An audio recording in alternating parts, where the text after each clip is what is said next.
อิทานิตัสสะภะคะวะโตอะระหะโตสัมมาสัมพุทธัสสะปรินิพพานโตปัฏฐายะอัฏฐสัทธาพุทธะปัญจสตาธิกานิภเวสังวัชระสหัสสานิอติกันตานิปัจจุบันนการะวเสนะวิสาขะมาสัตวะปันนะรัสมันทิหนังวาระวเสนะปนัสโสระวาโลโหติเอวังตัสสะภะคะวะโตปรินิพพานาสาสัทนายุการะพระนาสัตลักเขตภาติอิสุภมัสสดุพระพุทธศาสนายุคาตอนเดิมแต่ปรินิพพานแห่งองค์สมเด็จ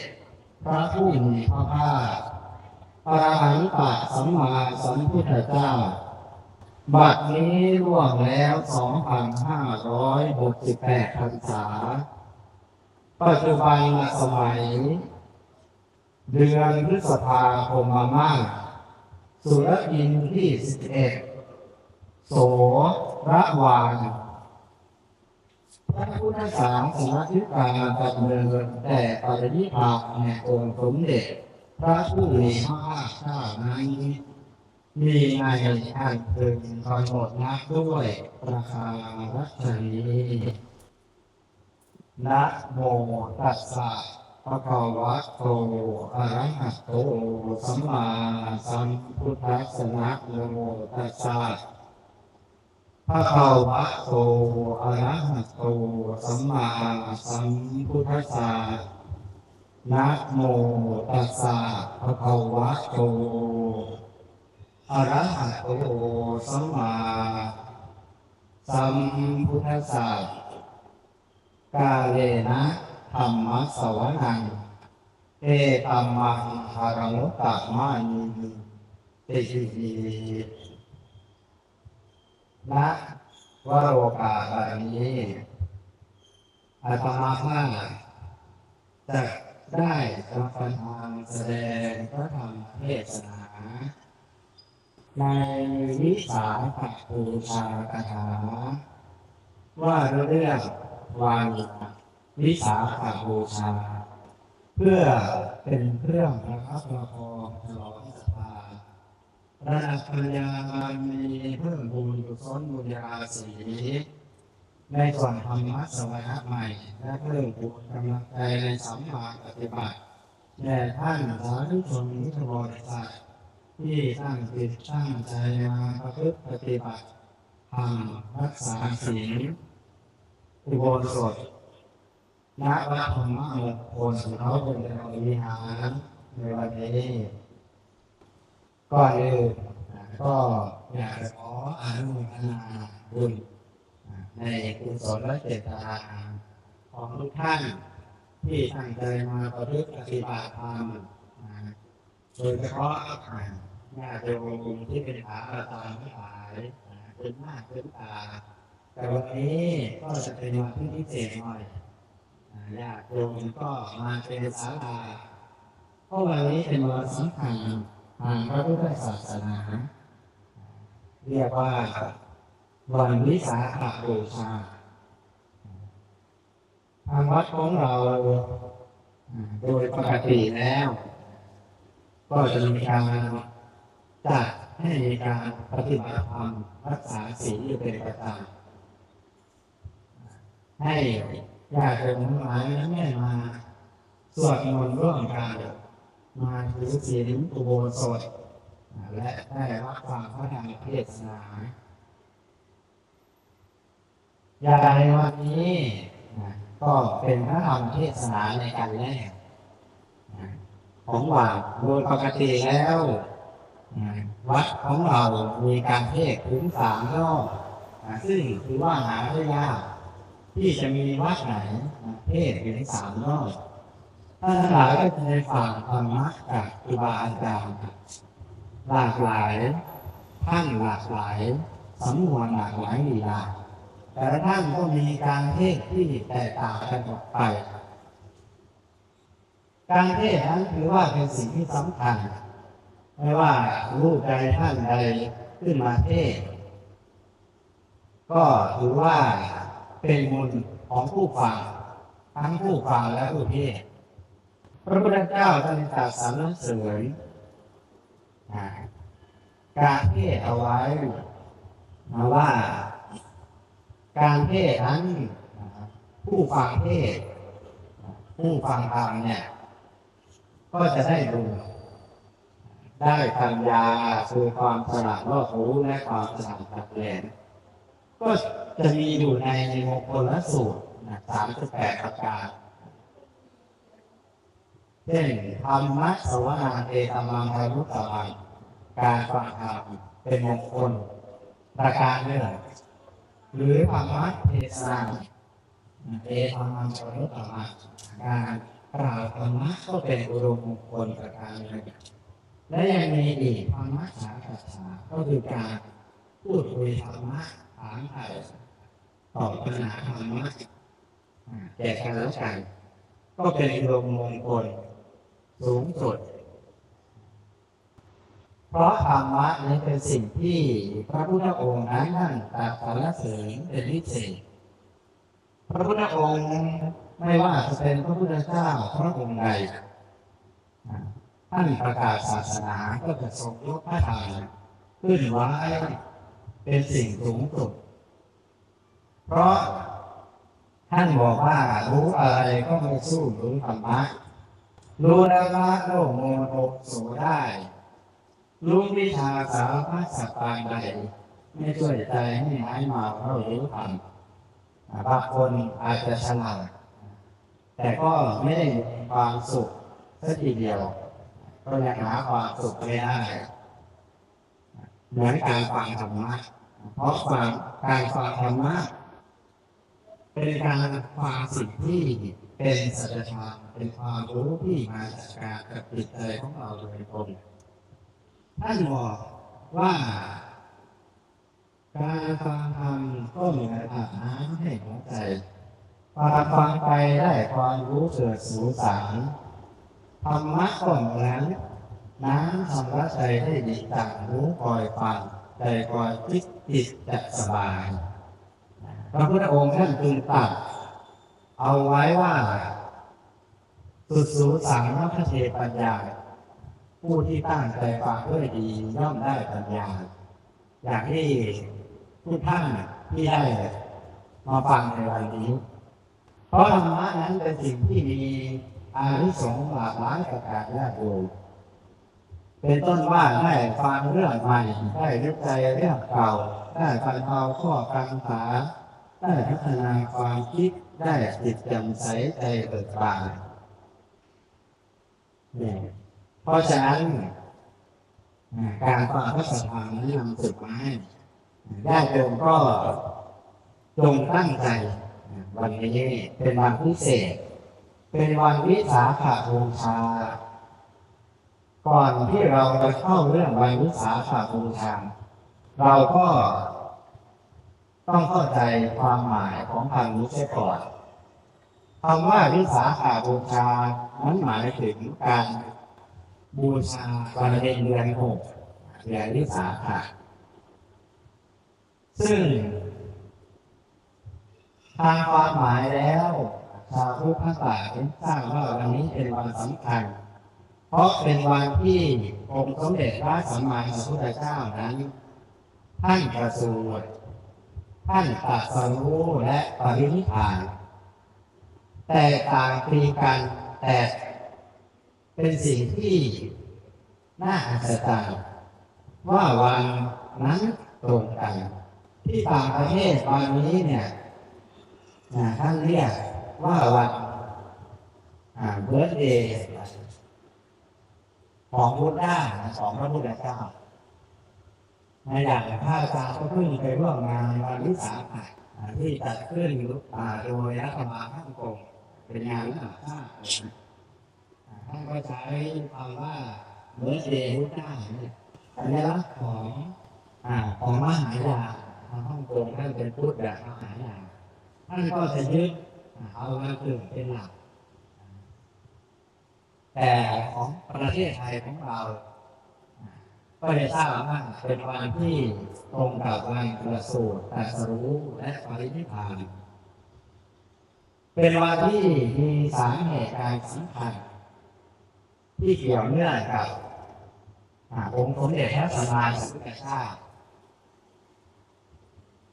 ชาวพุทธหลายท่านจึงขนานนามวันนี้ว่าเป็นวันของพระพุทธอย่างที่เรารู้กันวันวิสาขบูชานั้นถือว่าเป็นวันของพระพุทธวันมาฆบูชาเป็นวันที่เทศนาประกาศโอวาทปฏิโมกข์มีพระภิกษุ 1,250 รูปมาลงตัวกันอันนั้นเรียกว่าวันพระธรรมส่วนวันอาสาฬหบูชาเป็นวันของพระสงฆ์ต้องมีพระสงฆ์รูปแรกเกิดขึ้นในพระพุทธศาสนาเพราะฉะนั้นวันนี้เป็นวันของพระพุทธที่พระพุทธองค์นั้นท่านได้ประสูติที่สวนลุมพินีวันที่อยู่ระหว่างกรุงกบิลพัสและเมืองเทวทัตหะปัจจุบันถ้าใครไปเยือนสีสังเวชก็ต้องเคยไปสถานที่นี้ปัจจุบันตั้งอยู่ในประเทศเนปาลสวนลุมพินีวันก็เป็นสวนที่สวยงามจัดไว้อย่างสวยงามชาวพุทธไทยของเรานี่แหละไปช่วยตกแต่งจนสวยงามเป็นที่พักผ่อนหย่อนใจของชาวพุทธทั่วโลกการตรัสรู้พระพุทธองค์ท่านได้ตรัสรู้ตอนที่ท่านทรงออกบวชได้6 พรรษาท่านตอนนั้นท่านมีอายุ35 ปีพอดีท่านได้ตรัสรู้ใต้ต้นศรีมหาโพธิ์ในตำบลอุรุเวลาเสนานิคมฝั่งแม่น้ำนีรัญชราปัจจุบันนี้เราเรียกกันว่าพุทธคยาอยู่ที่รัฐที่หันประเทศอินเดียซึ่งชาวพุทธเวลาไปเยือนสีสังเวชก็จะส่วนมากก็จะไปสถานที่นี้ก่อนก็จะมีชาวพุทธจากทั่วโลกไปกันอย่างมากมายเป็นที่ที่ชาวพุทธไทยชอบไปปฏิบัติธรรมเหตุการณ์ต่อมาคือการปรินิพพานขององค์สมเด็จพระสัมมาสัมพุทธเจ้าเกิดขึ้นณ ศาลาวโนทยาเมืองกุสินาราสาเหตุนี้แม้จะเป็นช่วงเวลาที่ต่างกันอย่างการปรินิพพานเนี่ยองค์สมเด็จพระสัมมาสัมพุทธเจ้าท่านปรินิพพานตอนที่ท่านอายุ80 พรรษาท่านก็ทรงดับขันธ์ปรินิพพานหลังจากนั้น1 ปีก็เกิดเป็นพุทธศักราชให้เรานับมาจนปัจจุบันอย่างปีนี้ปีพุทธศักราช 2568 นั่นหมายความว่าองค์สมเด็จพระสัมมาสัมพุทธเจ้านั้นท่านได้ตัดขันธ์ปรินิพพานแล้ว 2,568 ปีส่วนหลักธรรมประจำวันวิสาขบูชาก็คือหลัก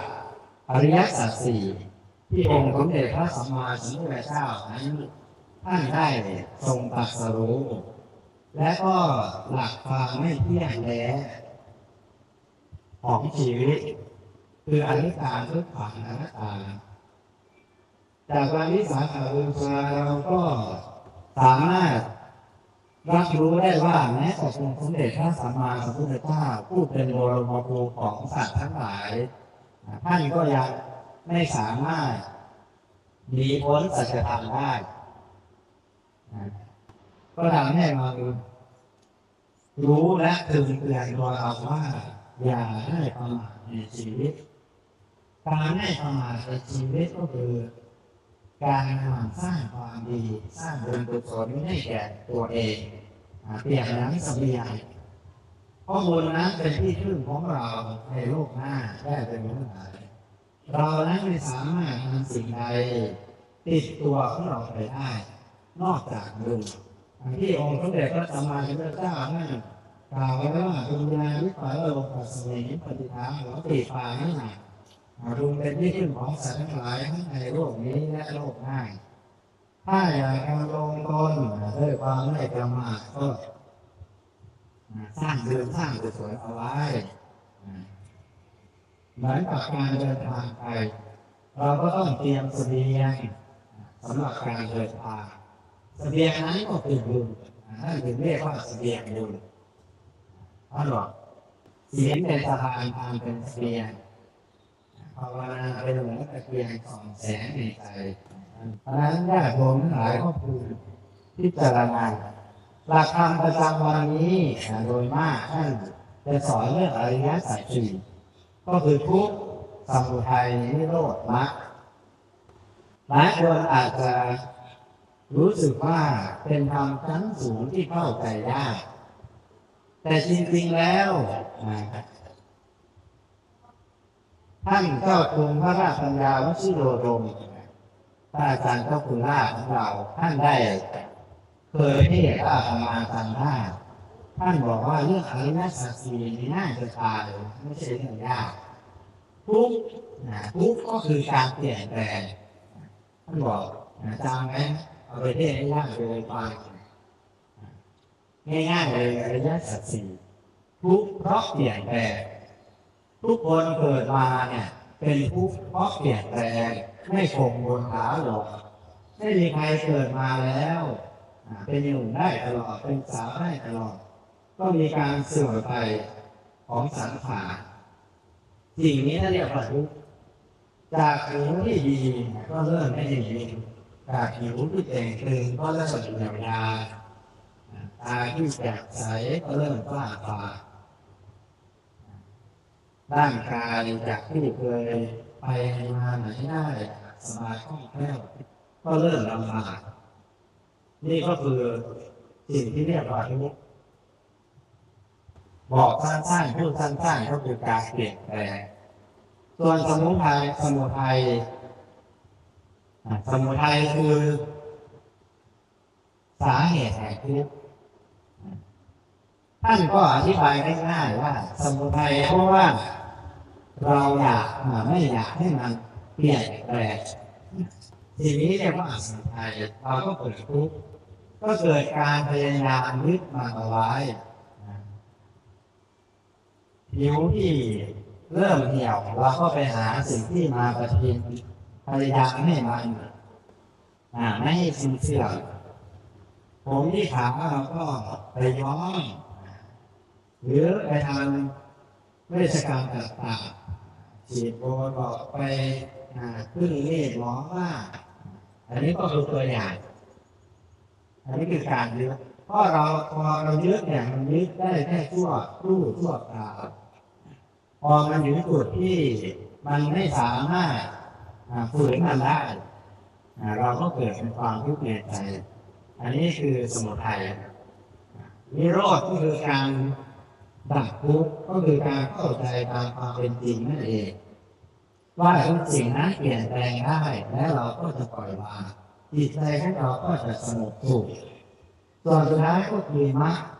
คือหนทางที่จะทำให้เราไปถึงจุดที่จะปล่อยวางได้ก็เริ่มต้นจากท่านเรียกอริยมรรคมีองค์แปดเริ่มจากการทำความเห็นให้ถูกต้องก่อนเข้าใจให้ถูกต้อง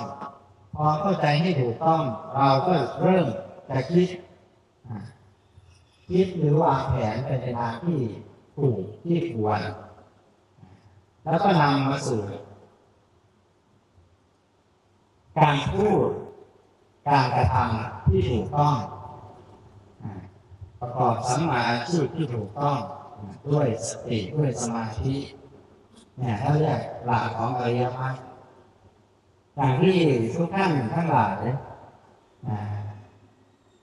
กระทำในตอนนี้อริยมรรคก็ย่อลงก็เหลือศีลสมาธิปัญญาหรือไตรสิกขานี่เองส่วนวัน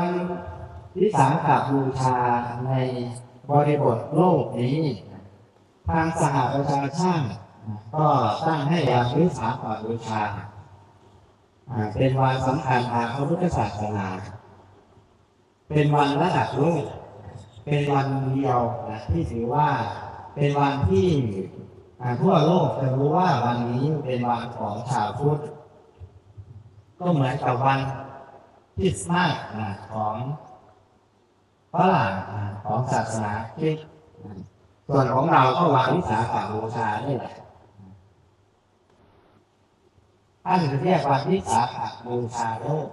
วันนี้ไม่ใช่แค่วันวิสาขบูชาของไทยแต่เป็นวันวิสาขบูชาโลกเขาเรียกว่าวิสาขเป็นคำที่มาจากศรีลังกาโดยที่เอาคำนี้เป็นคำที่มาตั้งแต่ต้นเราก็จะรู้ว่าเป็นวันของชาวพุทธในสังคมชาวพุทธของเราสังคมพุทธโลกของเราไม่ว่าจะนิกายไหนวันวิสาขบูชาก็จะจัดเป็นวันวิสาขบูชาโลกขึ้นมาอย่างปีนี้ก็ได้จัดที่ประเทศเวียดนามก็มีคณะสงฆ์จากหลากหลายนิกายเคยร่วมกันไม่กี่วันมานี้ 3-4 วันที่ผ่านมาจัดขึ้นที่เวียดนามของเราเป็นพุทธแบบเอราวัณอย่างไทยอย่างศรีลังกาเนี่ยเป็นพุทธแบบเอราวัณเราเข้าไปในตัวแทนเป็นตัวแทนพุทธเอราวัณหรือจะมีพุทธมหายานวัชรยานเป็นต้นมหายานก็คือทางจีนทางญี่ปุ่นวัชรยานก็ทางทิเบตแต่ก็รู้ว่าเป็นชาวพุทธที่มีพ่อคนเดียวกันมีคำสอนมีจุดสูงสุดคือพระนิพพานเช่นกันแต่อาจจะหลากหลายวิธีการแตกต่างกันไปการอาตมาได้ไปที่ห้องที่เขาก็ได้จากวันวิสาขบูชากิจกรรมของเขาก็นิยมส่งน้ำพระพุทธเจ้าน้อยหรือเบบี้บุตด้านี่แหละก็จะนำน้ำอบน้ำหอมมาตักว่าพระพุทธเจ้าน้อยพอเขาจะยึดว่าวันนี้เป็นวันเบิร์ธเดย์ของพระพุทธเจ้าอย่างเมื่อวานประมาณก็ได้มีโอกาสไปร่วมงานไม่รู้ได้เลยเพราะเราที่นี่มีใครไปร่วมงานวิสาขบูชาที่พุทธมณฑลช่วงเย็นพอดีวันวิสาขบูชาปีนี้ของไทยเราก็จัดที่พุทธมณฑลก็มีพระสงฆ์จากนานาชาติแล้วจัดอยู่บริเวณกลางแจ้งด้วยเป็นเต็นท์ที่ค่อนข้างขาวดำที่ยึดกับพื้นก็เกิดพายุฝนที่รุนแรงมากชนิดที่ว่าตอนนั้นเนี่ยมีความรู้สึกว่าไม่รู้จะรอดหรือไม่รอดนะเพราะว่าตอนแรกก็ไม่ได้รู้สึกอะไรรู้สึกว่ามีพายุมีฝนธรรมดาก็เพียงแค่หลบแต่สักพักหนึ่งเริ่มแรงเก้าอี้โต๊ะอะไรปลิวไปหมดรวมถึงเต็นท์ที่อยู่บริเวณข้างๆก็ปลิวว่อนเลยนะโยมไฟที่ประดับตกแต่งก็โค่นลงมาหลอดไฟหลอดอะไรก็จมน้ำพระคุณเจ้าไม่ว่าทั้งไทยและต่างประเทศที่อยู่ตรงนั้นเนี่ยก็เกิดสองจิตสองใจนะว่าจะไปหรือจะอยู่ถ้าจะไปที่จอดรถก็ค่อนข้างอยู่ไกลเลยก็กลัวไฟจะดุถ้าจะอยู่เนี่ยก็เกรงว่าเต็นท์จะรับไม่ไหวเพราะว่าสภาพเต็นท์ตอนนั้นคือเสียงไม่ลั่นตลอดเวลา ก็ได้รู้สึกตื่นเต้นหรือว่าก็รอดมาได้สักพักหนึ่งประมาณชั่วโมงพายุก็เริ่มสงบพระคุณเจ้าด้วยแรงศรัทธาก็ยังทำพิธีต่อท่านก็ได้สวดมนต์ทำพิธีจนเสร็จก็นับถือในน้ำจิตน้ำใจของไม่ว่าจะเป็นพระคุณเจ้าหรือญาติโยมทุกคนทุกท่านที่ไปในวันนั้นก็นี่ก็เป็นวิสาขบูชาส่วนวันวิสาขบูชาในประเทศไทยนี้ในตามประวัติศาสตร์ปรากฏว่ามีมาตั้งแต่สมัยสุโขทัยได้รับอิทธิพลมาจากลังกาซึ่งได้ปรากฏในหนังสือนางนพมาศแต่ต่อมาในช่วงสมัยอยุธยาและธนบุรีพิธีการวันวิสาขบูชานี้ก็เลือนหายไปแล้วก็กลับมาอีกทีในช่วงสมัยรัชกาลที่2แห่งกรุงรัตนโกสินทร์ก็ได้จัดงานวิสาขบูชาแล้วก็สืบต่อเรื่อยมาจนถึงปัจจุบันตอนนี้วันวิสาขบูชาก็ได้ถูกรับรองให้เป็นวันสำคัญของโลกวันหนึ่งสิ่งนี้ก็เป็นสิ่งที่การันตีได้ว่าวันวิสาขบูชานั้นจะไม่หายไปอีกจากที่เคยเป็นมาส่วนวันวิสาขบูชาวัดต่างๆชาวพุทธไม่ว่าจะเป็นหน่วยงานต่างๆก็ให้ความสำคัญทางวัดก็จะมีการตักบาตรทำบุญถวายพระทานฟังพระธรรมเทศนาและตอนเย็นก็จะมีการเรียนเทียนไหว้พระรักษาศีลเจริญจิตภาวนาอย่างวัดเราก็เหมือนกันวันนี้ก็ทางวัดก็จะมีการสวดมนต์แล้วก็การฟังเทศน์แล้วก็ช่วงเย็นก็จะมีการเรียนเทียนตามปกติเพราะฉะนั้นก็ขอให้ญาติโยมมีความเลือกเมื่อวันสำคัญอย่างนี้มาถึงก็พึงรำลึกถึงความสำคัญของวันวิสาขบูชาไม่ใช่เพียงแค่เป็นการรำลึกถึงอดีตแต่คือการปฏิบัติปัจจุบันตามหลักธรรมคำสอนแต่ปฏิบัติให้เกิดเป็นปัญญาไม่ว่าจะเป็นหลักแห่งอริยสัจสี่ทุกข์สมุทัยนิโรธมรรคที่ได้แนะนำไปหรือปฏิบัติตามหลักอริยมรรคมีองค์แปดย่อเอ่ยศีลสมาธิปัญญาเกิดความเป็นที่ถูกต้องหากญาติโยมทั้งหลายนำหลักธรรมนี้ไปประพฤติปฏิบัติตามคำสอนขององค์สมเด็จพระสัมมาสัมพุทธเจ้าปฏิบัติบูชาองค์สมเด็จพระสัมมาสัมพุทธเจ้าตามหลักการบูชาที่ว่าการบูชานั้นก็ไม่น่าสรรเสริญเท่าการปฏิบัติบูชาเราในฐานะพุทธศาสนิกชนเป็นพุทธบุตรสิ่งที่สำคัญก็คือการประพฤติปฏิบัติตามหลักธรรมคำสอนขององค์สมเด็จพระสัมมาสัมพุทธเจ้าหากมีโอกาสก็พึงให้ทานให้รักษาศีลเจริญจิตภาวนาโดยเฉพาะหากมีเวลาหรือพระคุณเจ้าแล้วแม้จัดการเทศขึ้นมาเราก็พึงอยู่ฟังการเทศเพราะการเทศนั้นเป็นสิ่งที่จะทำให้เรานั้นลุกระดับจิตใจของเราขึ้นได้ในวิมุตติสูตรท่านยังกล่าวไว้ว่าการที่มนุษย์นั้นจะหลุดพ้นได้จะวิมุตติได้นั้นก็เกิดจากการฟังเทศน์การเทศนาการถกคิดพระธรรมคำสอนหรือการทำสมาธินี่ก็เป็นสิ่งที่เกิดจากการเทศน์การรับฟังเทศน์เพราะฉะนั้นการฟังเทศน์นั้นจึงเป็นสิ่งที่สำคัญก็ขอให้ญาติโยมหากมีเวลาก็ให้รับฟังพระเทศน์ก็ถือว่าเป็นการให้กำลังใจองค์เทศน์ด้วยเพราะการฟังเทศน์นั้นเป็นเปรียบเสมือนการจุดเทียนในใจเราท่านบอกตาสว่างเพราะแสงไฟใจสว่างเพราะแสงธรรม แม้เราไม่ได้อะไรเยอะนะแต่เป็นเหมือนมาจุดแสงสว่างให้เกิดขึ้นอย่างองค์พระนิมมานท่านได้พระธรรมคำสอนได้ฟังประโยชน์แรกจากองค์สมเด็จพระสัมมาสัมพุทธเจ้าในคราวที่ท่านเจอองค์สมเด็จพระสัมมาสัมพุทธเจ้าและท่านดีใจไม่ได้ดีใจที่จะได้ฟังธรรมนะดีใจที่จะได้ตัดนิ้วได้นิ้วเพิ่มนิ้วสุดท้ายก็วิ่งตามองค์สมเด็จพระสัมมาสัมพุทธเจ้า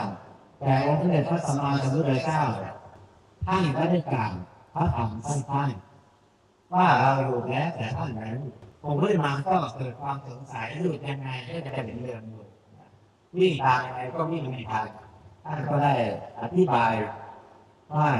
เราหยุดกระทำความชั่วแล้วแต่ถ้าหรือสิอยากกระทำความชั่วเนี่ยถ้าทำสั้นๆอย่างนี้เป็นเหมือนการจุดไฟจุดเตือนในใจของผู้ที่มาและเป็นจุดเริ่มต้นที่ทำให้องค์ผู้ที่มาศรัทธาในพระพุทธศาสนาประพฤติปฏิบัติเป็นสาวกจนสุดท้ายก็ได้บรรลุธรรมญาติโยมก็เช่นกันนะเมื่อมีโอกาสฟังธรรมก็ขอให้ญาติโยมทั้งหลายฟังธรรมตามพระบาลีอุเทศหรือเทปบทที่ได้หยิบยกขึ้นมานะเรื่องต้นว่ากาเลนะธรรมะสวนาเอกรรมปรมิตรมาการฟังธรรมตามกายเป็นอุดมในกฎสูงสุดดังที่ได้รับประทานชี้แจงแสดงมาเทศนาปริโยคสานีในการเอาสารอันเป็นที่สิ้นสุดลงแห่งพระธรรมเทศนานี้รัตนตยานุภาเวนะรัตนตยติทัสสาขอเดชะพระไตรลักษณ์เป็นจัดกั้นให้ทุกท่านพิมโยสโมสรเจริญราษฎร์ยศถาภรณ์เจริญสุขท้าวรเจริญพรตลอดไปเจริญชัยเจริญศรีให้โชคดีดังใจหวังจงเจริญอย่างมากได้ทุกยุคทุกสมัยให้มีชีวิตสมจิตสมใจได้แต่ประพิษพรใจอีก4ประการคืออายุมีอายุยิ่งยืนยาวนานวันนะยุวันผูกผ่องใสสุขสุขกายสบายใจพระพลาไร้โลภะอาคิดหวังสิ่งประการใดเป็นไปเพื่อชอบประกอบด้วยเป็นธรรมแล้วก็ขอให้ความประสงค์นั้นจงบังสำเร็จจงบังสำเร็จจงบังสำเร็จสมณรสมุ่งมั่นปรารถนาทุกประการเทศนาปัญหาในวิสาขบูชาปัญหาดังที่ได้รับประทานที่แจกแสดงมาก็พอสมสมัยได้เวลาจะขอสมุดยุติพระธรรมเทศนาลงคงไว้แต่เพียงเท่านี้เอวังก็มีด้วยประการฉะนี้คือพระสัมมาสัมพุทธเจ้าพระพุทธเจ้าทุกองค์